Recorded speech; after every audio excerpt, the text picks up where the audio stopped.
Welcome to Sage Audio. Today we're talking about how to make pro masters. We'll cover 7 intermediate to advanced concepts that should be helpful. But first, if you have a mix that you need mastered, send it to us at sageaudio.com to receive a free mastered sample of it.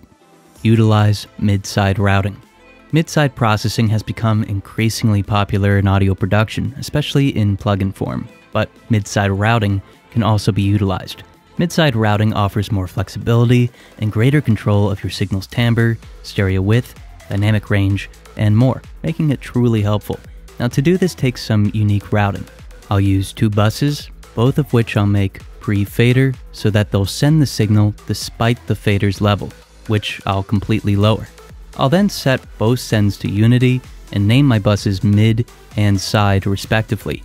Using Voxengo's mid-side encoder on both channels, I'll mute the side channel on my mid bus and the mid channel on my side bus. Now initially I was concerned about phase cancellation when I was doing this, but after completing a null test, I found that the summed mid and side signal and my original stereo signal are completely identical. Now I can process my mid and side separately by inserting plugins on the buses. Additionally, by changing the channel fader's level, I can affect my stereo image. Lastly, if I want a processor to affect the entire signal in a collective way, I'll insert it on my master output. Use natural phase or linear phase processing.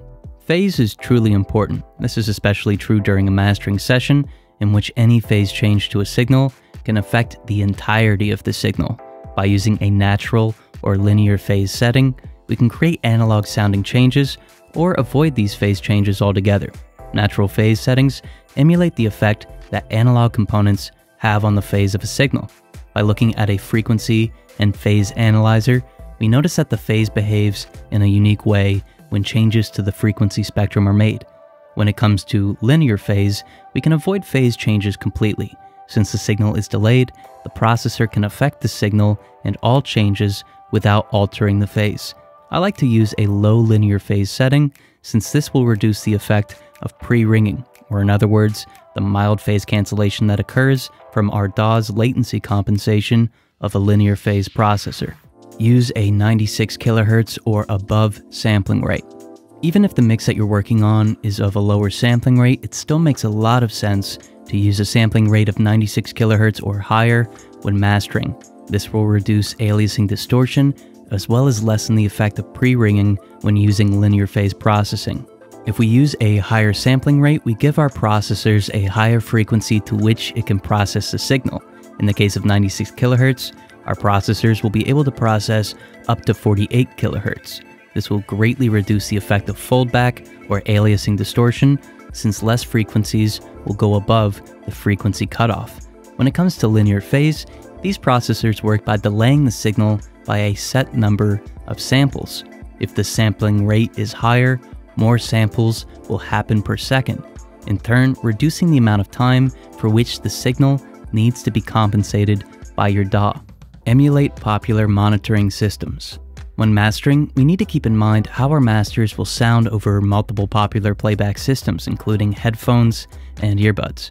We can use various sources to find the frequency response of these playback systems and then emulate them using an EQ in our DAW. Now, one great source for this is rtings.com, which has tested the frequency response of multiple headphones and earbuds.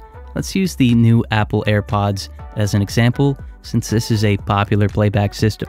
Using the peaks and dips chart, we can see how the signal is shaped by the AirPods. So as the last insert in our mastering chain, we can emulate this response to better understand how our master will be heard by consumers.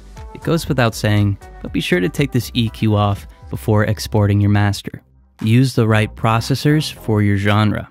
A lot of genres have been affected by particular processors in more ways than we realize. That said, sometimes a processor type is heavily tied to that genre and the expected sound of a master.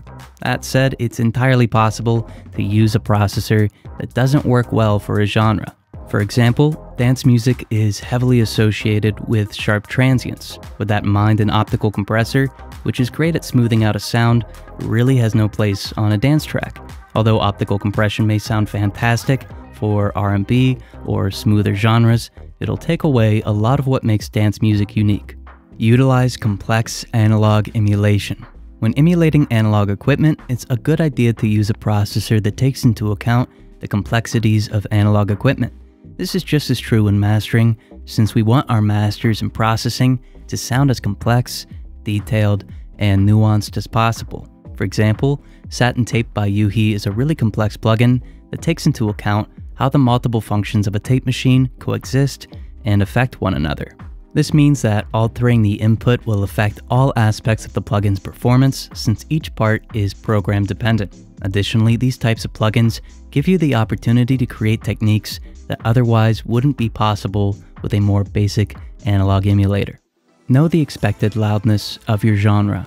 Although it's becoming more popular to master music to target loudnesses due to loudness normalization, loudness and how it's achieved is more involved than a simple metric. Loudness is genre-specific and should be considered something that can be changed based on the genre being mastered. For example, rap music should rarely be mastered to -14 LUFS. The reason being, it simply doesn't produce the timbre associated with rap music. Even after normalization, other rap songs will sound more indicative of the genre than the -14 LUFS master. So, in short, although there are certainly reasons to try and target a specific loudness, instead keep normalization in mind and find a compromise between the genre that you're working on and the streaming service from which your master will be played. If you have a mix that you need mastered, send it to us at sageaudio.com to receive a free mastered sample of it. Also, subscribe to stay up to date on all of our latest videos. Thank you so much for watching.